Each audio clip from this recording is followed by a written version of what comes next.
Are y'all ready for this? Hey, welcome back to the show. We've had a couple of changes with StreamYard. I'm going to have to look for a new streaming partner. I used to be able to do three live feeds, and it was YouTube, Facebook, and X. And since the last time we were on together, StreamYard has decided that I can only stream on one channel, so we're only on YouTube. So I hope everybody can join in. And without further ado, it's time to bring back our old friend Stevie Push and Dhruv Cole. Welcome, guys. Hey guys. Hey guys, good to see you. Good to see you. Before we get started, a couple of breaking items. TJ Edwards did not practice today, but Jalen Johnson and Kyle Monagai did practice today. So that's some good news. With the game being Monday, the first injury status report won't be published until tomorrow. So at least we got a little bit of good news about Jalen Johnson. The Bears also restructured Jalen Johnson to save about $8 million on their salary cap for this year. And of course, right away, Bears Twitter, rumors started flying. And guys, I got to tell you, it's not what you think, because that's more for operating expenses for this year. The Bears don't even have $2 million in salary cap money available to them in 2026. So put any thoughts of picking up an edge, put it aside, because I just don't, unless they restructure two or three more guys, they don't have the cap space to do it. Stevie, you look like you're dying to say something. All roads lead back to polls. That's all I'm gonna say to start the show. Because what was one of the reasons why Ryan Pace was fired? It was because he mismanaged the salary cap space. And I know that it's a norm to have a situation where teams are tight for salary cap space right before the season starts. But at the same time, there are a lot of credible concerns about this team's current personnel, especially at the defensive end position and running back position, with injuries and questionable talent at those positions. And right now, you're starting the season with some. If you have one more injury at either of those positions, you're going to be in some serious trouble. Yeah, Dhruv, what are your thoughts? Yeah, I mean, I didn't mind the Dayo Dengbo signing, and again, they haven't played a game yet that actually matters, so I'm not gonna, crucify him right now. But I was hoping to see more in preseason from Odengbo, and he was handled pretty easily by Josh Simmons, who, okay, by the way, he's an awesome left tackle prospect. Like, if he's healthy, he's probably already top half of the league. Like, that's how good he is. So, I mean, it's not, but the ease with which he was handled was a little bit, concerning, considering Odengbo was one of those like second contract rising guys, had a good season last year, versatile, fits Dennis Allen's, preferences, all that kind of stuff. You just hope to see a little bit more, but hopefully we will. But that being said, I do have concerns about depth, because I didn't think Dominique Robinson was going to make the team this year. And he did, which maybe speaks more, hopefully, to his development rather than just not having any other options. But ideally, in a perfect world, there's another addition here. Austin Booker's healthy, hopefully, but sounds like he won't be because he's on IR. So I have concerns about the pass rush for sure. The secondary is good. The secondary is truly good. The linebackers are good. The defensive tackles are pretty good. Like, I don't have a lot of concerns overall this roster, and it's hard to do the level of turnover the Bears did in the offseason. I know we'll get to all this here in a second, but the pass rush is a concern, and we'll see what happens. We will definitely see that. The NFL's back, baby. 24 hours from now, we'll all be sitting in front of our TVs watching pregame with the Philadelphia Eagles taking on the Cowboys. So it's I don't know if it's ironic or if this is by design, but the Super Bowl winner almost always, I think, except for maybe in 2019 when the Bears' 100th the league's 100th anniversary, they hosted the opening game against the Packers, which we won't talk about. But the Super Bowl winner gets the opening night game on Thursday night. And now for the last 2 years in a row, the Super Bowl loser goes to Brazil, and they play on Friday night. Kansas City is not the designated home team. It's the I almost said San Diego, and I will probably almost always say San Diego, but the Chargers are the designated home team for Kansas City and LA. Then we've got, of course, the Sunday games in the Chicagoland area. You've got the Giants and the Commanders, the early game. You've got how funny would this have been a couple of years ago if it would have been Justin Fields versus Aaron Rodgers, but unfortunately it's the Jets and the Steelers. And then the afternoon game is a game that everybody in Chicago has vested interest in because it's Green Bay, Detroit in Green Bay. It's going to be a cool afternoon in Green Bay. Temperature is only about 60 degrees at game time and not rising much more than that the rest of the game. Ravens and Bills in Buffalo for Sunday night football. And then, of course, the Bears host the Minnesota Vikings on Monday night. So we've got, without having to spend any money other than because the YouTube game, the Friday night, YouTube is broadcasting that for free. Yeah. So that's, you don't have to spend any money to watch any of these games. So fun to see, guys. This is a great week one for the Chicagoland area in terms of who's on and when.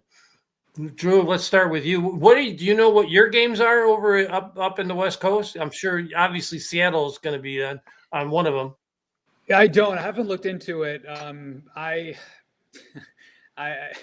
I'll probably be, tuning into whatever game I find interesting. No matter what. For me, it's. I just want to watch good football. Now, granted, it's week one, so I would watch Browns, Giants if I had to. Like, I don't care. But I'd watch the practice squads play, man. I just need football. But no, I'll be watching whatever I find interesting in week one. But I mean, the primetime games will be great. I'm very, very excited for all of them. Obviously the late afternoon game, we'll have, whether it's I think the CBS one I think is Texans and gosh, I can't remember who it is, but there's a good AFC CBS game in the afternoon as well. I can't remember who they're playing. It's another good one, but obviously we'll be watching Lions Packers, and then Monday Night Football, just perfect backdrop. All it needed to be was the Lions instead of the Vikings, and it would have been just chef's kiss. Dhruv, you're bouncing in and out. Your video feed is frozen. You might want to hop out and then come back in. All right. As well. So while we're doing that, Stevie, what are your thoughts on this weekend's TV slate? I'm always excited for week one. I've got Sunday ticket via YouTube. So I'm excited for the games. As I said in the group chat earlier today, the fact that Chicago is getting Jets, Steelers, Justin Fields versus Aaron Rodgers. If you would have told a Bears fan back in 2023, hey, we're going to be watching Fields and Rodgers to kick off the season, and then waited for their response when for their reaction when you told them it's going to be a Jets Steelers matchup and Aaron Rodgers is going to be on the Steelers, they would have been thinking like, "Hey, what drugs are you on?" Go ahead. Go on. What I was going to say is there are a few other games that I'm excited for. I'm very interested in seeing that Seattle-San Francisco game. just because both teams are coming off a questionable offseason. You know, the Seahawks trade Geno Smith to the Las Vegas Raiders. They acquire Sam Darnold. They bring over Cooper Kupp. The 49ers trade away Deebo Samuel. A lot of their wide receivers are banged up. It's going to be an offense that heavily on Christian McCaffrey, who they're hoping to have a bounce back season. I love a good late afternoon game that isn't the big marquee game. So I'll probably be tuned into that one. And then the Sunday night game, Ravens Bills, that is why everyone, as the saying goes, been waiting all day for Sunday night. That's going to be the best. I think that's going to be the best game of the whole week. You just might be right. That will be a hell of a game. Here is the rest of the slate. The Texans are at LA to play the Rams. So the noon games: Tampa at Atlanta, Cincinnati at Cleveland, Miami at Indianapolis, Carolina Panthers at the Jacksonville Jaguars. The Raiders are over on the East Coast to play New England. The Cardinals are in the down south in the Bayou to play the Saints. The Steelers and Jets we talked about. The Giants and Commanders we talked about. The 3 o'clock slotted games are the Titans at Broncos, 49ers, Seahawks. We've talked about the Lions and Packers, and of course the Texans at the Rams. So that rounds up the week 1 slate. Let's see if Dhruv is moving in his video. So let's see if say something so we know you're live. Is that any better? Oh, much better. Good. So, all right, guys. The preseason, a mixed bag of results in the preseason. Game 1, they played Miami. It was interesting that they absolutely dominated Miami in their practice session a couple of days before the game. But Miami came out and they were tough all game long, and they ended up drawing, and they played to a tie, as there is no overtime in the preseason. So that, and of course, no starters for the Bears played in that game. Week 2 got everybody and that's wearing orange and blue excited because, of course, Caleb's first drive, it was over a 90-plus yard drive. He was, I think it was 8 of 9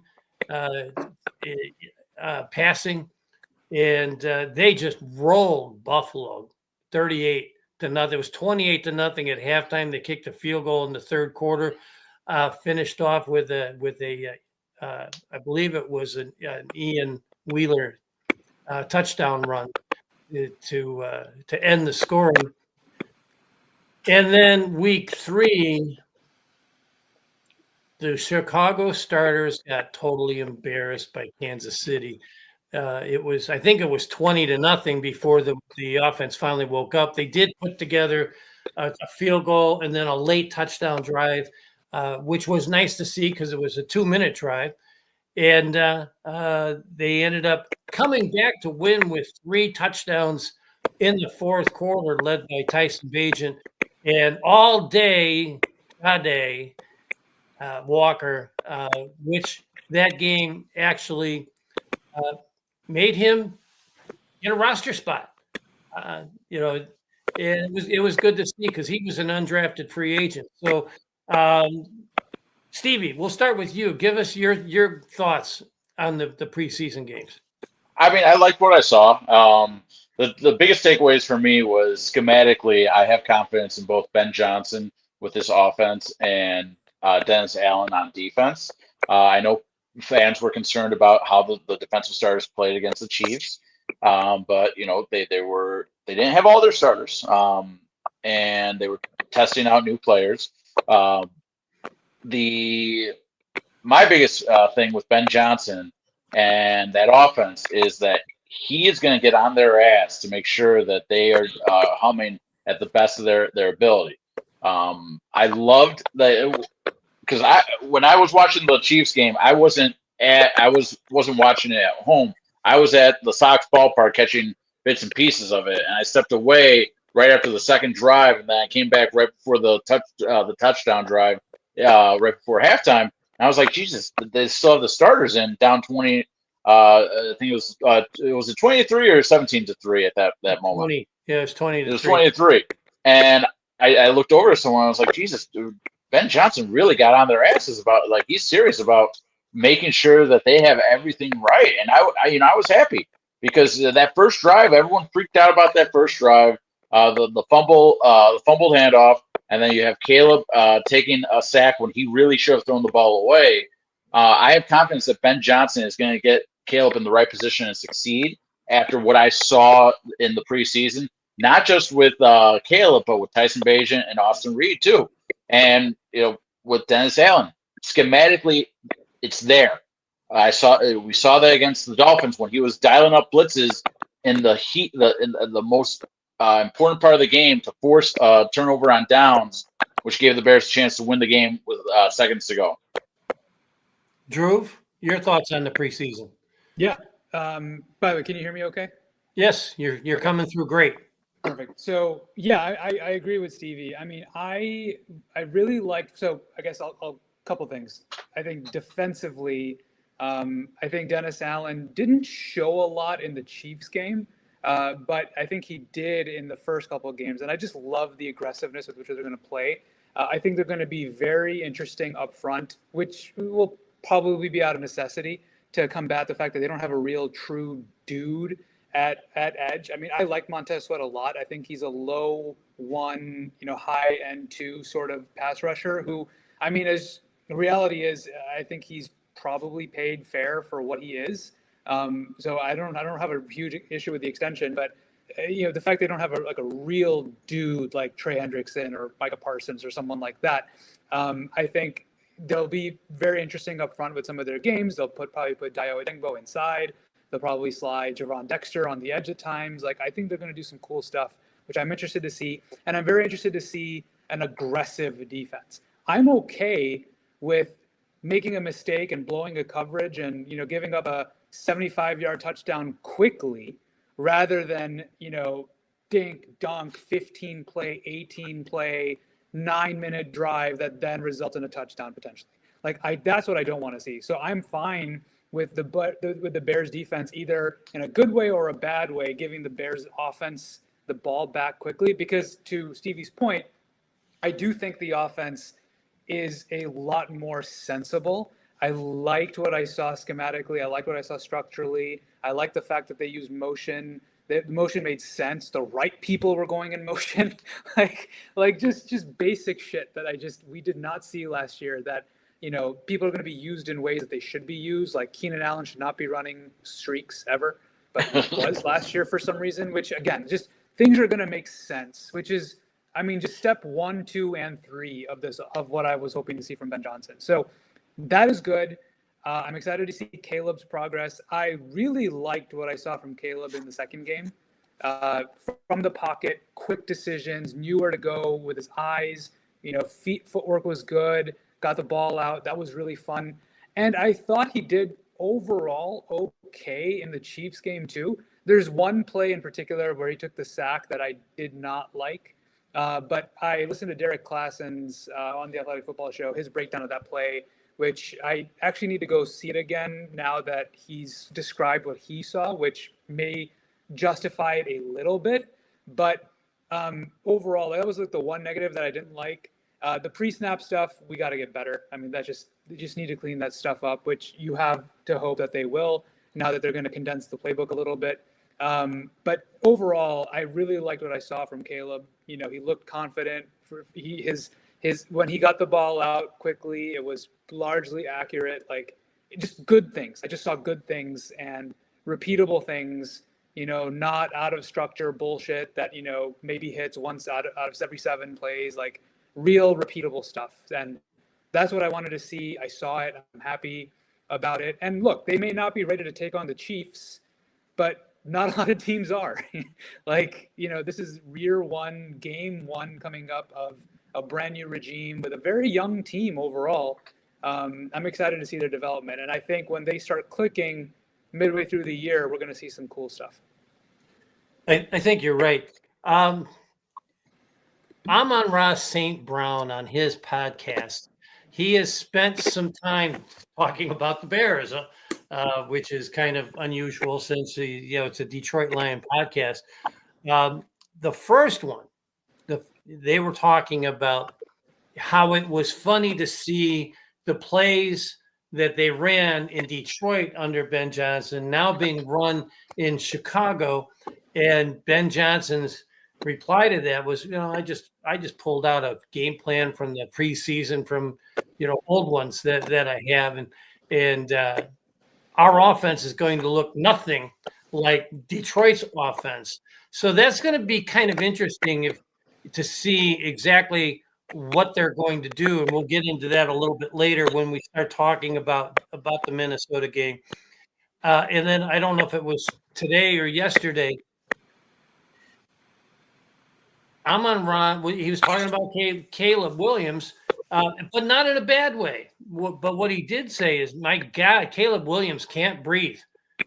He says, if he does something good, it's all over Twitter. If he does something bad, it's all over Twitter or X or all over social media. I'm surprised that the guy can even breathe. And that's coming from another team player, I think speaks volume to the shit that Caleb Williams has been put under in now, just his second preseason. So, Drew, I'll let you comment about that. As I like to take turns. If Stevie goes first, you go first. The next question. So, and I've got a few good things I want to bring up too. So we'll save the best for last. Then that's great. Thanks. That sounds good. That sounds good. You guys can still hear me, okay?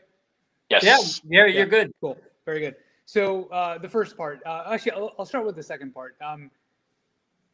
I really liked what Amon-Ra St. Brown had to say. I think that's just, as part of the player fraternity, like, quote unquote, game recognizing game and understanding that, this is a kid who's had really unfair expectations placed on him by people other than him. Like, yes, Caleb Williams expects things out of himself. He's been training for this since he was 9. Like, he's talked about all this stuff, but I mean, he's not calling himself generational. He's not calling himself all this other stuff that fans are putting on him. So, and obviously last year was one of the biggest clusterfucks I've ever seen. So I like that someone like Amon-Ra St. Brown recognized that, knows that Jared Goff came from a place where he was broken and was kind of mended by Ben Johnson when he got to Detroit. I say Ben Johnson, but there were turns and iterations before Ben Johnson finally took control of Jared Goff. But like that, I think St. Brown knows that Caleb's kind of going through the same thing. He's under the same kind of scrutiny, given his draft status, given that it's Chicago, given that Jaden Daniels had a big year last year, all this stuff. I think that's just good recognition of an unfair situation and commenting on it. I liked that. It's a good, and I don't know, I can't remember if Amon-Ra's and Matthew Stafford's timelines ever overlapped at all. Maybe they did, but I think like it's kind of a similar thing. Stafford was unfairly criticized for years in Detroit for not winning the big game, not doing this and that, when now he's in LA in a situation that makes sense, and he's one of the greatest quarterbacks we've ever seen. So, it's one of those things where I think perception is different really from the reality, and I'm glad someone is calling it out, especially when it's a rival.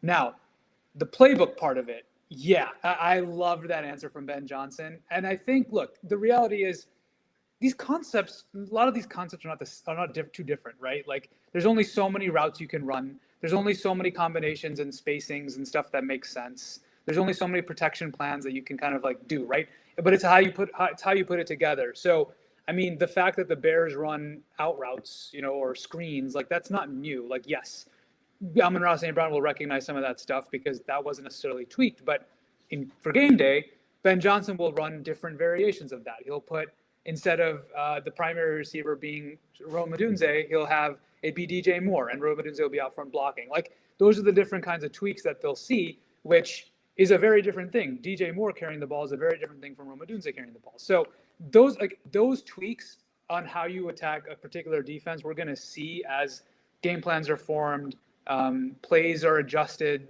concepts are adjusted, etc. That's how the playbook will evolve, as Caleb also knows what he's comfortable with. Is he comfortable throwing screens, with the receiver starting to face away from the line of scrimmage, or does he want the receiver to have a head start running kind of forward? Like, all that kind of stuff matters. All those details matter, and so that's the kind of stuff that we're going to see tweaked.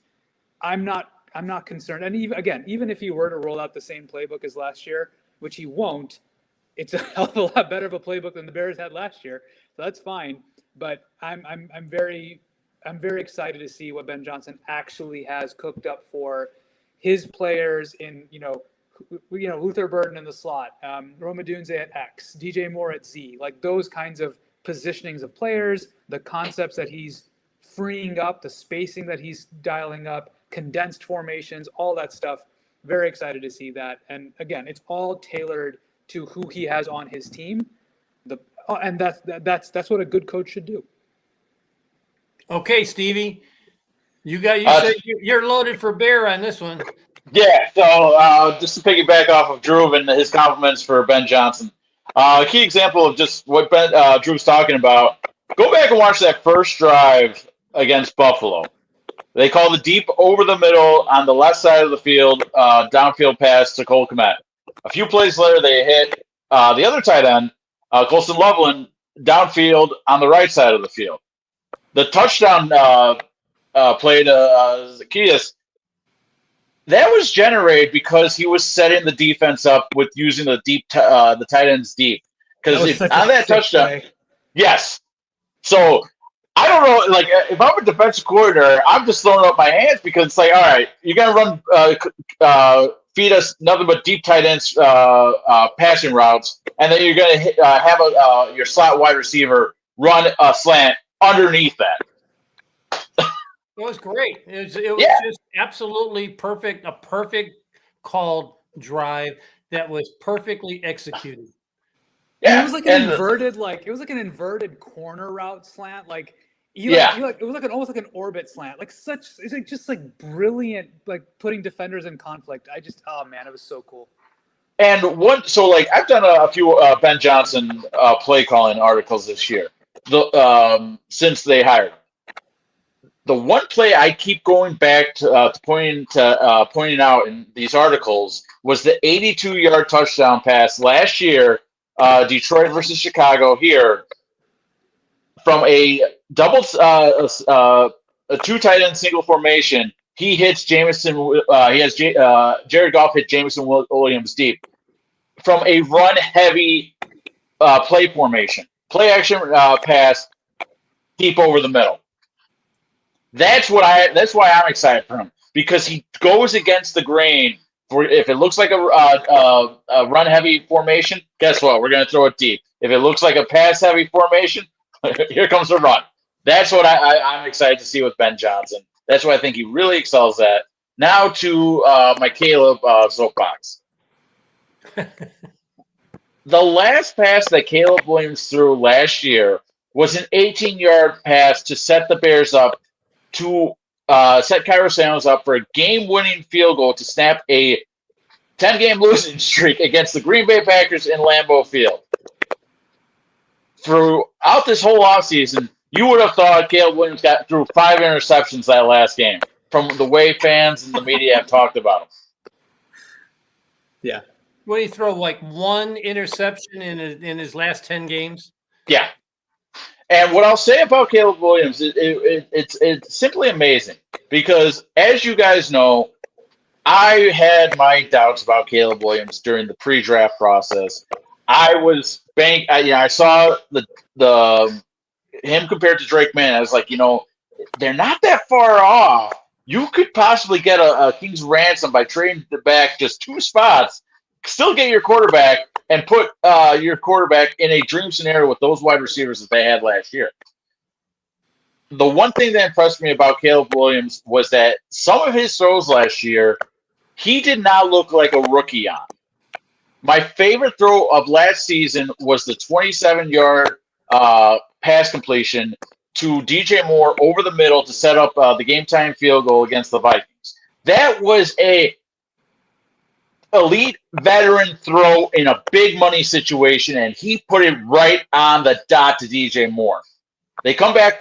They come back on the field after the onside kick. Throws one pass. Boom! Kick the field goal. We're going to overtime. And yeah, he did struggle with holding on to the ball last year. But how many times have we heard rookie quarterbacks struggle with that? It's a common thing. Yeah. And what amazes me is just like, especially in Chicago, we cannot let quarterbacks just be quarterbacks. Every throw has to be a referendum. Oh, Jay Cutler threw an interception. Well, why did we waste 2 first-round picks on him? Hey, we got Mitch Trubisky. The guy can't read an offense. Granted, we found out he couldn't, but still. And same thing with Justin Fields. Everything has to be a freaking debate about every throw has to be a debate. Instead of just saying, here's the season, let's give them the season, let's see how they perform. With Caleb Williams, it's there. What we're looking for is there.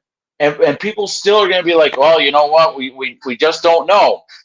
It's just it was only one season so far. Now, if the second season happens and he regresses or looks terrible with a professional play caller, then yes, we have to have some discussions at the end of the season. But to have these discussions before he's throwing a pass just shows why Bear fans, maybe we brought the quarterback struggles on ourselves as fans. Maybe that's the case. Maybe it just hasn't been the quarterbacks, but we as fans are just putting quarterbacks in no-win situations here. Well said. You're absolutely right. Bears social. I have said this so many times. If social media had been what it was back in 1975, Walter B. Payton would have been just absolutely lambasted. Okay, he carried 9 times. They opened the season at home against the Colts. 9 carries, 0 yards. 2 pass. I think it was 2 or 3 pass receptions for a grand total of -3 yards. Can you imagine? Here's a rookie running back out of a nowhere, historically black college in Mississippi. Was it Jackson State in Mississippi? Jackson State. He went 4th overall, or 4th or 5th overall. And Dallas wanted him. Yeah. Of course, Dallas ended up with a guy that wasn't so bad. They drafted They drafted Randy White. Okay. But they had Tony Dorsett in the same. Dorsett, yeah, later on. But I'm sorry, we'll get into this later on. But the Bears are going to go 11-6 this year. And hey, what award did Walter Payton win 2 years later? By the way. Oh, something called MVP of the league. Interesting. So 1970, he was the most valuable player. Almost ran for 2,000 yards in a 14-game season, and it was the fact that the New York Giants grounds crew left the tarp off the field in an ice storm the night before the game, and there was 2 inches of ice on that field, and they literally had to win that game in order to become the wild card team. And Bob Thomas kicked a field goal as time expired in overtime to get them to the postseason, which was their first postseason appearance since the 1963 championship. Yeah. But you see, I love the fact that you brought up Walter Payton, was the fact that, like, as a rookie, he got off to a bad start in 1975. 2 years later, he's the league MVP. That could happen for Caleb Williams, but with the way Bear fans think or they react on social media, you would think that the Bears need to draft Arch Manning next year or something. Which after Saturday, I don't know if that would be the case anymore. Whoa. There's already some referendums on Arch's career already, and probably, I mean, I may have fueled that a little bit myself, but to your point, I mean, it's a really good point on Caleb. I'll just say one last thing is there's a legitimate concern where it came to holding onto the ball and taking sacks that he didn't take, and that's fine. He's a rookie. 68 sacks is historic stuff, but there's a lot of things that went into that, right? Offensive line, inept play calling, inept design, a quarterback that's not being coached, and a quarterback who has tendencies to make bad plays worse at times. So all of that was just perfect, kind of like a combination together. But you hope that you can cut that by 40% this year, 40 sacks, 35 sacks, something like that. That'd be great. And then you combine that with all the high-end plays he can make, plays and structure that he can make. By nature, he's a point guard. Like, he is capable of doing all the point guard shit that you want a quarterback to be able to do down to down. From a consistency and success rate perspective, he can do that. Like, that's the kind of quarterback he is. We don't think of him that way because we see all the cool Looney Tune shit that he did in USC, and it's like, oh my God, he's crazy. But like he can do all the point guard shit, which is what you want. And then, so anyway, long way of saying, he can do all this shit. Now he has the actual infrastructure in place to do it. I'm excited to see him take that step. Two things. One, I love how you threw in the coach who wasn't coaching his quarterback. Is that a bad thing for a rookie quarterback to deal with? I just love how people just completely gloss over that when talking about the shit that Caleb had to deal with last year. And then two, I go back to that first drive against the Bills. All those throws, except for the 9-yard completion to start it, were through from the pocket. It wasn't him trying to do, like you said, the Looney Tune stuff. It was from the pocket because Ben Johnson said, you were going to be a pocket passer. I'm going to develop you to be a pocket passer before we start going from the shotgun or consistently rolling you out or moving the pocket for you, because you win by throwing from the pocket in Ben Johnson's offense. Yeah. Going to be a lot of fun. Hey, a couple things as far as how the preseason ended up personnel wise. The good news obviously was Jade. I don't know who coined the all day Walker, and it's funny because when they were playing in Kansas City and he scored those touchdowns, I thought for sure, because I didn't have my hearing aids in, I thought they were saying Johnny Walker, and I was getting thirsty. That would have been a great sponsor for him if his name was really Johnny Walker. But that's probably the biggest bright spot on the roster in terms of who made the team. The bad was losing Terrell Smith to a season-ending injury, and then also losing Austin Booker. And Dhruv, you've already spoken to that. He's going to be gone for a minimum of 4 weeks, and I hope he's back before then. That's what it sounded like, that it was going to be one of those injuries that he's back by week 6. So I hope it's if 6 weeks, it started counting from, was it the Buffalo game?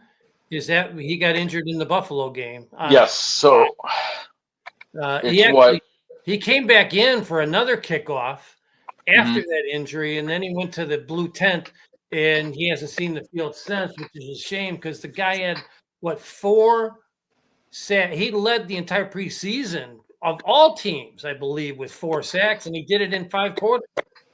Yeah, and he had a lot of sacks last season, and it didn't translate over to the regular season. I really want to see what happened this year with Dennis Allen as his defensive coordinator, because Dennis Allen has a history of developing defensive linemen who can be consistent and legitimate pass rush threats.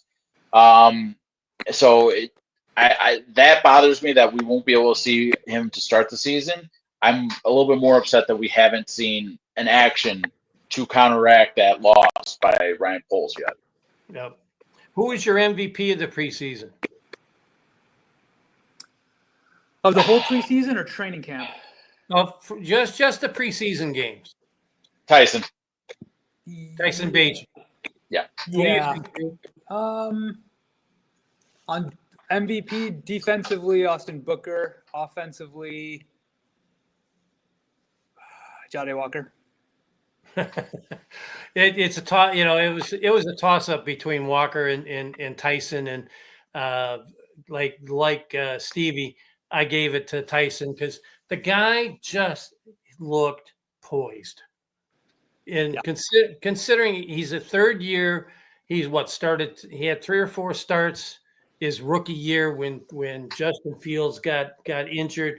He didn't see the field hardly at all because Caleb Williams was the first quarterback to start every game in the regular season in like forever for the Chicago Bears.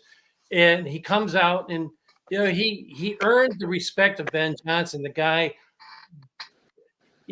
What impressed me 3 years ago when his rookie season, he says, I'll know the playbook. Well, there's no question I'm going to know the playbook by the time we have our first preseason game. And that's the type of effort he puts into every practice. Every probably goes home and reads the damn playbook. So that's what impressed me the most about Tyson Bagent. Braxton Jones made some news. At least Ben Johnson made some news today about Braxton Jones. Braxton Jones has been named the starting tackle to line up on the left next to Tooney, and Braxton Jones he gets probably as much grief or more than Caleb Williams does, and he's not a shoddy left tackle. He's not all pro material, but he does a decent job. Yeah. So, it's going to come down to this first game because you know damn well that Minnesota is going to throw everything at Caleb Jones in week 1, including the kitchen sink. What they blitzed more than 50% of the time on passing situations last year. I think the closest one to that was like 35%, and I can't remember the team that was in second. They blitzed 60% more often than the second best blitzing team in the entire league last year. So damn well. And I tell you what, you're talking about that pass that Detroit threw. That's 83-yard pass you were talking about earlier. Yeah, to Goff to Williams. Yeah, nothing would please me more than to see a little play action pass on the very first snap, as long as it's like not at the 3-yard line, but if they get the ball and they're in, between the 20 and midfield, a little play action pass, keep both tight ends in the block, and they can seep out if over the middle if they need be, and just have Burden in the slot and have him do a little deke and shoot straight down the seam and let Caleb just let loose. If that were to connect and they score a touchdown on the first play, that crowd in Chicago Monday night is just going to go absolutely berserk.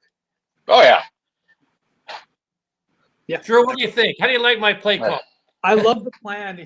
I'm gonna throw some cold water on it for a second. No cold water. This is my shit. One, this is exactly what Brian Flores wants you to do. He wants you to waste people, kind of keeping them inside to protect, and then he's going to bail out, not even blitz, and then drop 8 into coverage. So then you only have 2 people out in routes, 8 people in coverage. You can't do anything. So that's classic Brian Flores. Number 2, Caleb Williams had a historically bad deep ball last year. So the hope is that he's gotten better at it. But other than that, I love your plan. What I wanted Drew to start it off because I started it off the last segment. But I like the game plan. I like your play design, Mike. But the way I see it is Ben Johnson knows Brian Flores. He has been the Brian Flores whisperer the last two seasons in Detroit. I think Ben will have the offense ready to go, and more importantly, ready to counteract any blitzes that Brian Flores throws. Regarding Braxton Jones, I have faith in it. Him starting, I feel more confident than I would given what's transpired this offseason with Ben Johnson in place, with the interior beefed up, because it's not Braxton Jones on an island anymore. He's going to be getting help from Joe Thuney. Additionally, he might get help from one of the tight ends. And Ben Johnson knows how to scheme to protect his weak offensive lineman too, because he was a really terrific at doing that in Detroit. Granted, they had some pretty stout offensive linemen, so you didn't need to do exactly that. But at the same point, I trust him to be that self-aware offensive play caller that says, how can I protect our weaknesses on the field? To your point about Braxton Jones, by the way, I mean, yeah, I agree. He's gotten a lot of unfair flack on Bears Twitter. I mean, the dude is, when healthy, he's a more than adequate left tackle. More than adequate. I mean, he's not a world beater, but he doesn't need to be, because for the first time in a long time, only one spot out of 5 is a question mark on the offensive line instead of 4 spots, 5 spots being question marks. So, they have, a really solid center. They have a good right guard. They have a Hall of Famer at left guard. They have honestly, in my opinion, one of the best right tackles in the game in Darnell Wright, he's like a special player in my opinion. And then you have Braxton Jones, who, even if he's still getting healthy, now Ben Johnson only needs to scheme to protect one guy instead of what the hell are we going to do with 4 or 5 question marks. So I think that helps a lot. And don't forget about the run game. I mean, yes, I think the number one requirement for winning this job was pass protection, but I do expect the run game to be a large part of the scheme early in the season to get the offense kind of getting into a rhythm, get their legs out and underneath them, give Caleb some quote unquote breather plays at times, especially in stressful situations. And I mean, I don't know about you guys, but I was pretty impressed with DeAndre Swift in that 3rd preseason game. Like he didn't bounce things unnecessarily. He actually attacked, in between the tackles. He actually played with some physicality. He gained a first down in a short yardage situation. Not a lot of twinkle toes sort of dancing, like actual just attack the hole. Like that was good. I never saw that last year, but I saw that this year. So that's a good development in my opinion. And then Kyle Monangai, I'm excited to watch. Even though he's technically listed as running back 3 right now, but I mean, I think he brings a good complementary skill set. So yeah, there's question marks, but I don't think there's concerns on the running back position as much as I may have had before the preseason. So I'm low-key pretty excited to watch it. And what I'll say about the Bears rushing run offense is my concern isn't, I feel bad for saying that it's a big concern. I think what it is DeAndre Swift. We know what he is. He is not your traditional running back, and I don't mean that in a bad way. The one thing that disappointed me with Poles is that you bring in Ben Johnson, and Ben Johnson wants to run the ball. The reason why he was so successful in Detroit running the ball was because he had Jahmyr Gibbs, David Montgomery, and I want to say Jamal Williams too. All 3 of those guys rushed for over 1,000 yards during Ben Johnson's time there. My concern with this the running back group is, other than Kyle Monangai not having experience because he's a rookie, the problem that I have is that DeAndre Swift and Roschon Johnson aren't universal backs. And what I say is that Roschon can only be ran on short yardage situations in between the tackles. You can't utilize Swift in between the tackles, and his best asset is on the outside. Roschon Johnson's longest gain last year was 9 yards. That's what concerns me about the Ben Johnson. What Ryan Poles has provided Ben Johnson is that, can you get Ben Johnson the full Ben Johnson running game effect with what you have in place right now?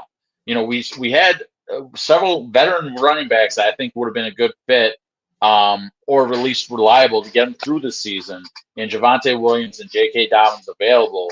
J.K. Dobbins, who was handpicked by Jim Harbaugh last year in the run-heavy the Los Angeles offense before he got hurt. So it's not anything against DeAndre Swift or the running backs itself. It's just knowing what they are compared to what Ben Johnson worked with and asking, can these guys produce the same way Ben Johnson had his running backs produce in Detroit? Sure. Yeah. I agree. The keys of the game, from my perspective, is the offense going to be ready? If you remember, well, you guys are both too young to remember Saturday Night Live, but the not ready for prime time players was made famous by the first group of Saturday Night Live performers. But is the offense going to be ready? Because Ben Johnson, and I don't know if it's blowing smoke when he talked about the old Detroit game plans that they were using in the preseason, and our offense is going to be completely different. How different exactly is it going to be, and will they be able to execute it? Dennis Allen's defense. We haven't talked about Dennis Allen, but maybe for 2 minutes this entire show. And, obviously he's got a scheme that he's bringing with him, but he's got players that he might use different wrinkles. So the nice part about it is, game plan wise, Minnesota has no film to prepare for when it comes to both offense and defense for the Chicago Bears. So I like our chances. And then lastly, of course, is will the offensive line be able to handle Minnesota's blitzes? Do you guys have any other keys? Dhruv, we'll start with you. Yeah. Yeah. So I think those are very good keys. I think the key thing is Brian Flores. He lives to kind of make the offense make mistakes historically, right? He deployed a very min-max sort of approach where he either sends everybody or he sends nobody. And that was a very effective approach when he had no secondary. His secondary is still a question mark, in my opinion. It's not, I think they probably ideally would have had a stronger set of players in the secondary, but they really improved their defensive line depth and just the frontline starters. They really, obviously, you have edge depth up the wazoo with Van Ginkel and Grenard, and Dallas Turner is not a bad third edge to throw in there. So I think they have a very good defense, which I think the Bears offense, it'll be key for Caleb to identify things as much as possible pre-snap. Know where to go, checks, and then for the Bears, just pre-snap.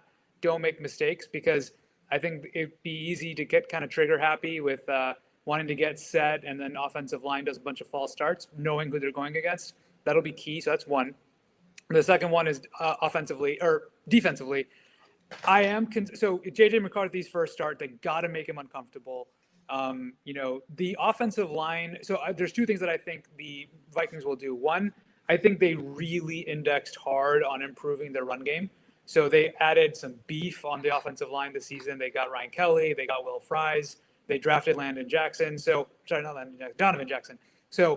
a lot of beef on the offensive line to improve the running back, become a little bit more, gap scheme, downhill, power stuff that they want to run. And the running back room, they brought in, obviously Aaron Jones is there, but they brought in the guy from San Francisco, Jordan Mason. To kind of take on the lion's share probably of those innings eating carries, for lack of a better word. So offensively, I expect them to do that a lot, which we saw the Bears defensive line get blown up a little bit in the run game against the Chiefs.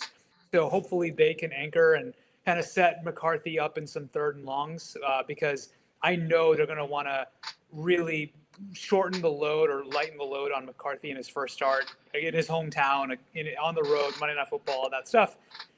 they're gonna want to control that. So the Bears have to stop the run, and can they get a pass rush going and disrupting him? That's going to be the key to the game, because if he's able to sit there and just find, because eventually Justin Jefferson's going to win. And if he does. Well, is Justin Jefferson going to play? There's still some doubt that he might still be out with his injury. And of course, their other stud wide receiver is under suspension, so he's not available either. I think that's all right. They have Adam Thielen. Right. They have Adam Thielen now and TJ Hawkinson. And I'm like, Kevin O'Connell's enough of a good offensive mind where he's going to find answers. But Justin Jefferson's going to play. He's going to play. Yeah. He lives for this shit. Like he's going to play. And if, again, even if he's on a gimpy ankle or hamstring, whatever he has, you give McCarthy enough time, Jefferson's going to win.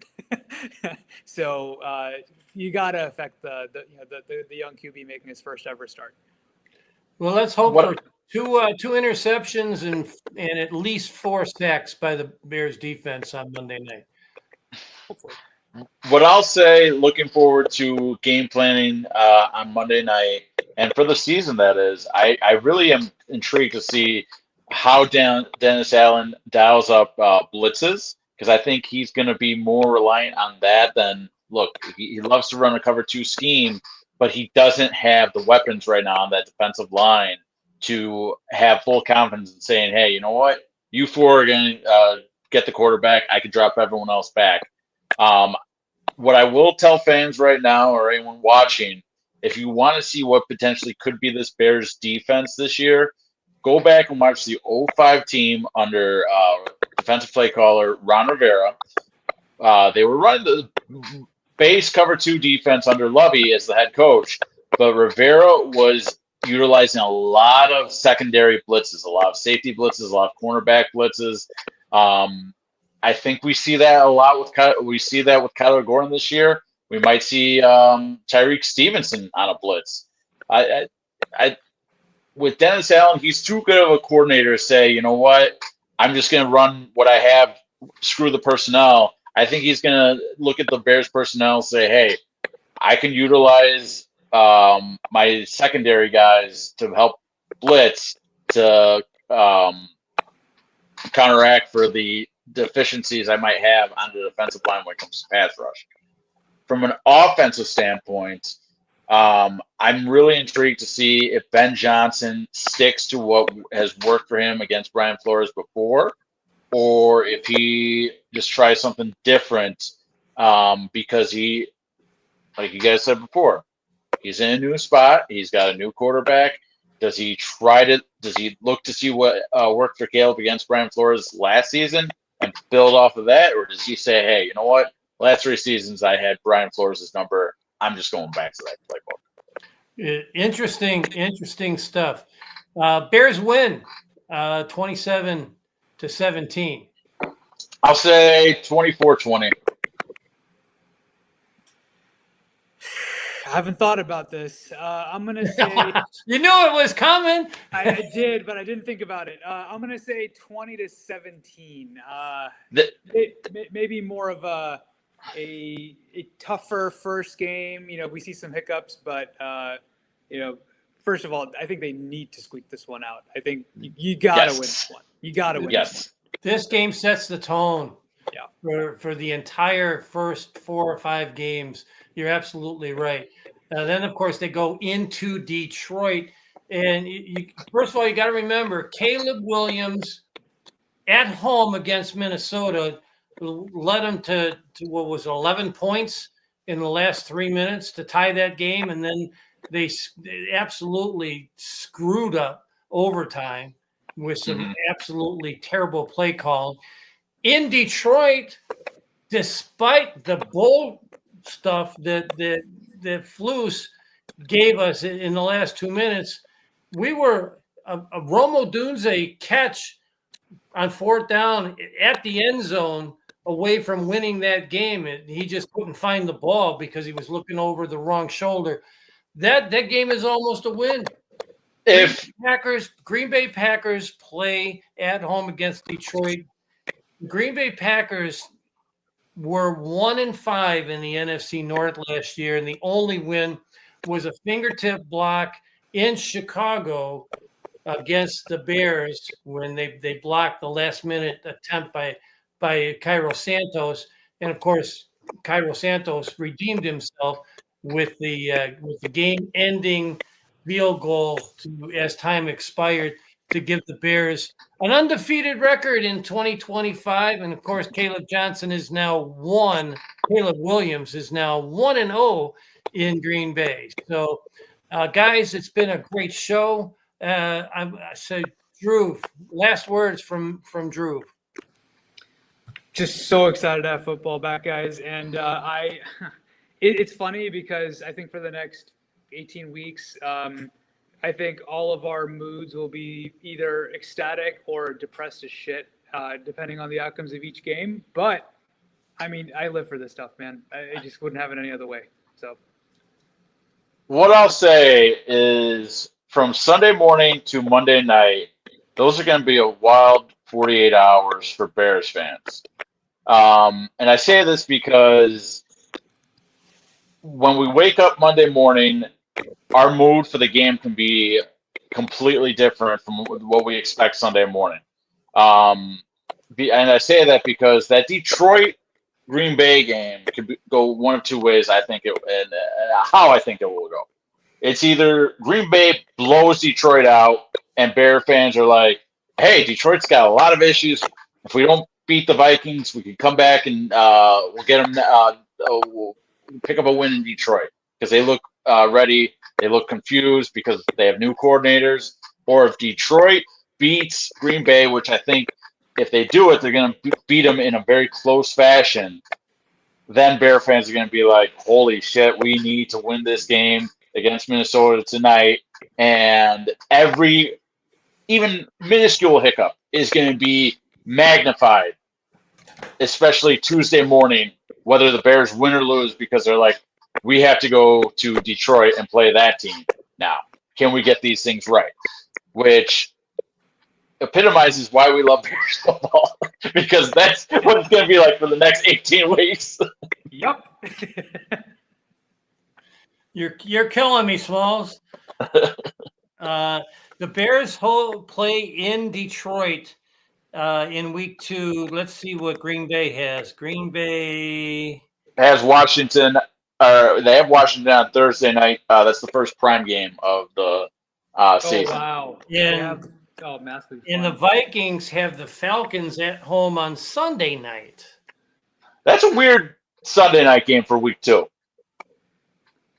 I'm like low key interested in. Okay, I don't think that's like one of those games you get like middle of the season when it's like when Sunday night sort of loses its like big game feel, where it's just like, hey, Sunday night's on, regardless of who's playing.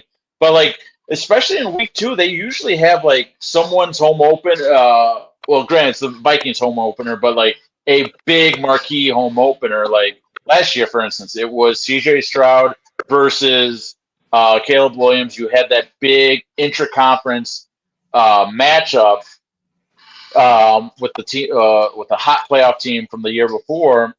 And you tend to see that week 2 wise, you still have those big playoff matchups from the year prior, or big names going at it week 2 on Sunday night. So just a little surprise on that one. Sorry to go on that tangent. It's okay. Week 3, the Lions have to travel to Baltimore on Monday night. So with Green Bay, the Bears, and Baltimore, Detroit has a really good chance to start the year at least 1-2. Yeah.